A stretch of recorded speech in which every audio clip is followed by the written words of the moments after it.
నమస్తే ఫ్రెండ్స్. మన ప్రధానమంత్రి నరేంద్ర మోడీ గారికి జనాలకు ఎప్పుడు ఏదో ఒక మంచి చేయకపోతే ప్రశాంతంగా ఉండలేడేమో. అందుకే ఇప్పుడు మళ్ళా కొత్తగా ప్రధానమంత్రి భారతీయ జనౌషధి కేంద్రం నుంచి జనరిక్ మెడికల్ స్టోర్స్ ప్రారంభించిండ్రు.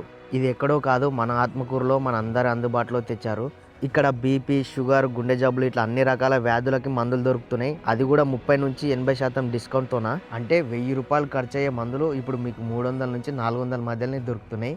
అంతేకాదు వీళ్ళు బీపీ, హైటు, వెయిటు అన్నీ ఉచితంగా చెక్ చేయడం కాకుండా కేవలం ₹25కే షుగర్ టెస్ట్ కూడా చేస్తున్నారు. ఇప్పటి కాలంలో ప్రతి ఒక్కరికి మెడికల్ మందులు అనేవి అత్యవసరంగా మారినాయి కాబట్టి తక్కువ ధరలతో మెడికల్ మందులు జనాలకు అందించాలనే ఉద్దేశంతో సెంట్రల్ గవర్నమెంట్ ఈ స్కీమ్ తెచ్చింది. ఇప్పుడు మన ఆత్మకూరులో బస్టాండ్ దాటిన తర్వాత స్వప్న థియేటర్ దగ్గర ఈ జనరిక్ మెడికల్ స్టోర్ స్టార్ట్ చేసిండ్రు. ఈ మెడికల్ మందుల పేరు మీద ప్రజలు చాలా డబ్బుని వృధా చేసుకుంటున్నారు. డబ్బులు ఎవరికి ఊరికే రావు కాబట్టి ఈ సమాచారాన్ని మన ఆత్మకూరు మరియు పక్కలున్న పల్లెల అందరూ షేర్ చేయండి. ఈ సౌకర్యాన్ని అందరూ వినియోగించుకోండి.